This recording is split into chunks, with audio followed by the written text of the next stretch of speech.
শুভেচ্ছা সবাইকে। কেমন আছেন সবাই? আশা করছি সবাই ভালো রয়েছেন এবং সুস্থ রয়েছেন। সম্মানিত শিক্ষক মণ্ডলী, শিক্ষক কর্মচারীবৃন্দ, যারা বাংলাদেশ বেসরকারি মাধ্যমিক কলেজ বিদ্যালয়ের শিক্ষক কর্মচারীবৃন্দ, আমার শুভাকাঙ্ক্ষী বন্ধুজন, আমি সবাইকে স্বাগত জানাচ্ছি। আজকের আমি খুবই প্রয়োজনীয় একটি টপিকস নিয়ে এসেছি। আপনারা ইতিমধ্যেই জেনেছেন আমাদের যে ইএফটি ফর্মের মাধ্যমে ইএফটির মাধ্যমে আমাদেরকে কর্তৃপক্ষ বেতন ভাতা দেওয়ার জন্য সিদ্ধান্ত নিয়েছেন। তো শিক্ষক কর্মচারীদের যে সমস্ত করণীয়গুলো আমি স্টেপ বাই স্টেপ এখানে পড়ে শোনাচ্ছি।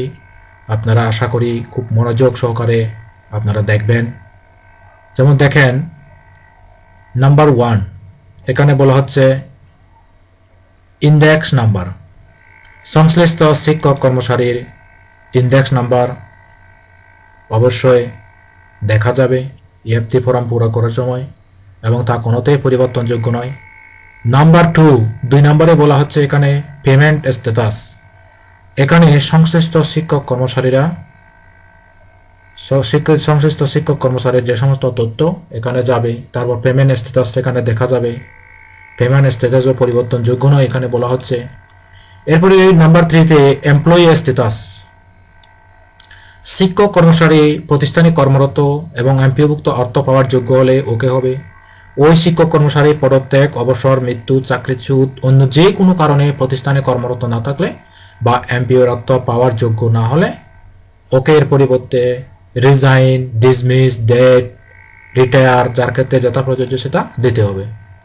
এরপরে নেম ইংলিশ, অবশ্যই ইংরেজিতে এসএসসি সনদ অনুযায়ী আমাদের সঠিক ইংরেজি নামটা, নিজের নামটা ইংরেজিতে বড় হাতের অক্ষরে দিতে হবে। এরপরে আমরা যেটা দেখতে পাচ্ছি, নেম অফ ইন বেঙ্গলি, বাংলায় শিক্ষক কর্মচারীর নামটা অবশ্যই লিখতে হবে এবং সেক্ষেত্রে ইউনিকোড নিকোজ ফন্টে টাইপ করতে হবে। এরপর ফাদার নেম, অবশ্যই শিক্ষক কর্মচারীর পিতার নামটা ইংরেজিতে লিখতে হবে। মাদার নেম ইংরেজিতে লিখতে হবে, মায়ের নাম শিক্ষক কর্মচারীর। তারপর এনআইডি নাম্বার। এনআইডি নাম্বারের ক্ষেত্রে বলা হচ্ছে এর করে শিক্ষক কর্মচারীর সঠিক এনআইডি নাম্বার লিখতে হবে। যে সকল শিক্ষক কর্মচারী স্মার্ট কার্ড গ্রহণ করেছেন তাদের ক্ষেত্রে স্মার্ট কার্ডের 10 ডিজিটের সংখ্যা দিতে হবে। যে সকল শিক্ষক কর্মচারী 10 ডিজিটের স্মার্ট কার্ড পাননি তাদের ক্ষেত্রে এনআইডি 17 নম্বর ডিজিট সংখ্যা দিতে হবে। এনআইডি কার্ডের 13 ডিজিটের হলে শুরুতে ওই শিক্ষক কর্মচারীর জন্মসাল যুক্ত করে 17 ডিজিট করে নিতে হবে। উক্ত এনআইডি নাম্বার নির্বাচন কমিশনের ডাটাবেস হতে যাচাই করতে হবে। একটি এনআইডি শুধুমাত্র একজনের জন্য ব্যবহারযোগ্য। একই শিক্ষক কর্মচারীর শুধুমাত্র বর্তমান প্রতিষ্ঠান হতে হালনাগাদ করা যাবে এবং একাধিক প্রতিষ্ঠান হতে তথ্য দেওয়া যাবে না। এক্ষেত্রে আরেকটা দেখা যাচ্ছে ডেট অফ বার্থ। এই ডেট অফ বার্থের ক্ষেত্রে সংশ্লিষ্ট শিক্ষক কর্মচারীর জন্ম তারিখ হতে হবে। তারপর জেন্ডার, তার কোন পুরুষ নাকি স্ত্রী দিতে হবে নাকি মহিলা দিতে হবে। তারপর রিলিজিয়ন, সে কোন ধর্মের। তারপর নাম্বার 12তে এখানে আমরা দেখতে পাচ্ছি নিজ জেলা, হোম ডিস্ট্রিক্টটা কোন কোত্থেকে শিক্ষক কর্মচারীটা তার হোম ডিস্ট্রিক্ট দিতে হবে। তারপর ডেজিগনেশন, তার সঠিক পদবি দিতে হবে, ঠিক করে দিতে হবে, তারপর নির্বাচন করে দিতে হবে। নাম্বার 14 ডেজিগনেশন টাইপে এখানে খুবই গুরুত্বপূর্ণ। সংশ্লিষ্ট শিক্ষক মূল পদের নাকি শাখা তার দিতে হবে। অনেকেই বিভিন্ন সেকশন, বি সেকশন, বিভিন্ন সেকশন থাকে, ওই সমস্ত সেকশনগুলো সেকশন দিতে হবে। আর না হলে মূল শিক্ষক ওখানে ওই অপশনে ক্লিক করতে হবে। তারপর অ্যাপয়েন্টেড সাবজেক্ট, যে সমস্ত শিক্ষক যে বিষয়ে নিয়োগপ্রাপ্ত হয়েছেন সে বিষয়ের নাম এবং সে বিষয়ে শিক্ষক সিলেক্ট দিতে হবে। তারা এখানে পে কোড, সংশ্লিষ্ট শিক্ষকের পে কোড সিলেক্ট করে দিতে হবে এবং প্রেজেন্ট পে স্টেপ বেসিকটা কত তা মূল ধাপ দিতে হবে। তারপর মোবাইল নাম্বারের ঘরে শিক্ষক বা কর্মচারীর মোবাইল নাম্বার এন্ট্রি করতে হবে এবং তা অবশ্যই বর্তমান রেজিস্ট্রিকৃত মোবাইল নাম্বার হবে। আর ইমেইল, অবশ্যই সেই সমস্ত শিক্ষক কর্মচারীর ইমেইল নাম্বারটা দিতে হবে।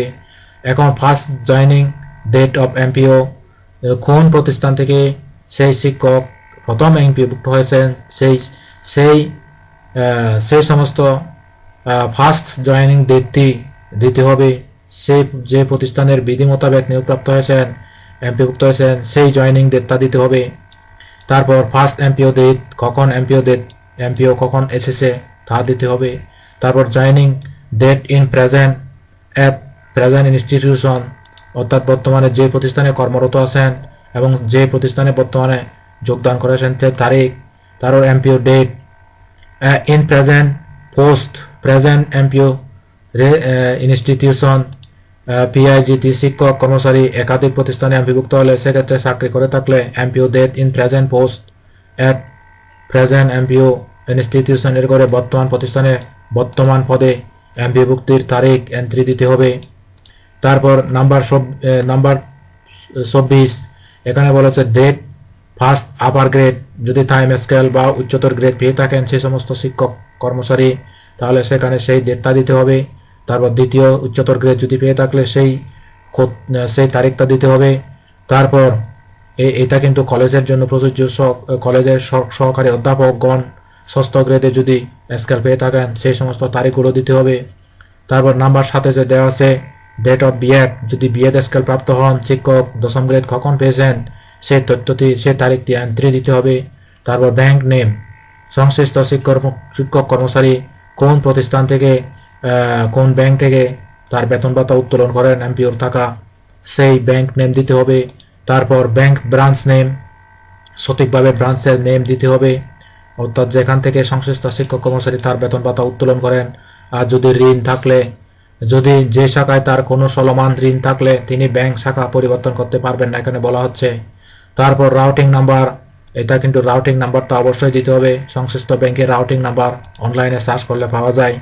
নেম অফ ব্যাংক অ্যাকাউন্ট, এখানে কিন্তু ব্যাংক অ্যাকাউন্ট নাম্বার সঠিকভাবে একদম পরিষ্কার স্পষ্টভাবে দিতে হবে।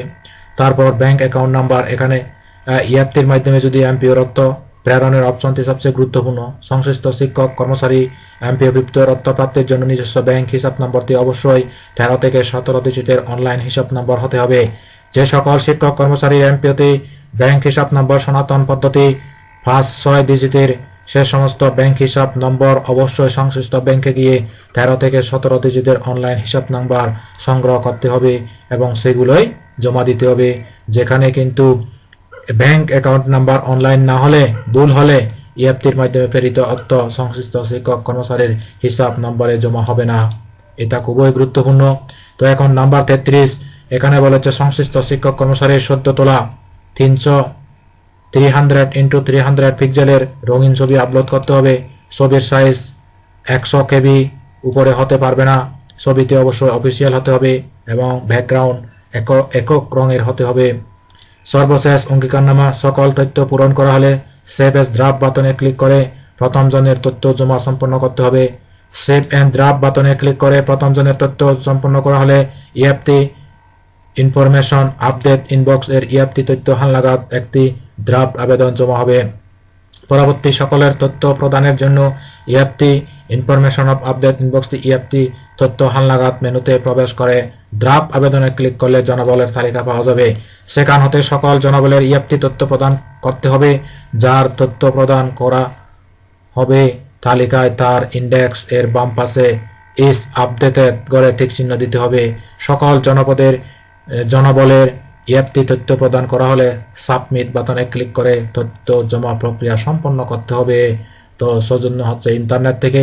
আর আপনারা যদি বিস্তারিত আরও এই ভিডিওতে জানতে চান তাহলে আমরা এই যে দেখেন ইএফটি, এই যে বিস্তারিত জানতে ইউটিউব চ্যানেল চেক করুন। এই ইউটিউব চ্যানেল এখানে ক্লিক করলে আপনি আমাদের লাইব্রেরি আওয়ার ইউটিউব চ্যানেলে গিয়ে ওখান থেকে সকল তথ্য সব কিছু পাবেন।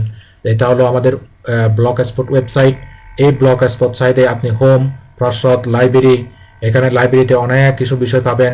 যেমন দেখেন স্কুল, স্বাধীনতা যুদ্ধের দলিল, বিজ্ঞান বিষয়ক, কৃষি বিষয়ক, শিশু সাহিত্য, সাহিত্য বিষয়ক, উপন্যাস, ইতিহাস বিষয়ক, স্কুল, কলেজ, বিশ্ববিদ্যালয়, সাধারণ জ্ঞান, প্রযুক্তি, বিজ্ঞান ও প্রযুক্তি, সাম্প্রতিক ঘটনা প্রবাহ, চাকরি খবর, সম্পাদকের কলাম, এই সমস্ত তথ্যগুলো আপনি পাবেন। এখানে এসে আমাদের ফেসবুক পেজটি এখানে পাবেন আর আমাদের ইউটিউব চ্যানেলটি এখান থেকে সাবস্ক্রাইব করতে পারবেন। আর এটি হলো আমাদের ইউটিউব চ্যানেল। আপনার যদি উপকারে আসে, আমি অনেক কিছু শিক্ষামূলক এখানে ভিডিও রেগুলার দিয়ে থাকি।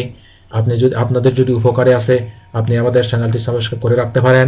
আর আমাদের এটি হচ্ছে ফেসবুক পেজ, এই পেজটি যদি আপনাদের কোনো প্রকার শিক্ষামূলক তথ্য দিয়ে উপকার করে থাকে, তাহলে আপনি পেজটি ফলো করে রাখবেন। আর আমাদের হাতে এটি একটি ফেসবুক গ্রুপ, 415 জন মেম্বার রয়েছে এখানে। এই গ্রুপটিতেও আপনি জয়েন হয়ে আমাদের সাথে থাকতে পারেন। আজ এ পর্যন্তই। সবাই ভালো থাকবেন, সুস্থ থাকবেন, নিরাপদে থাকবেন।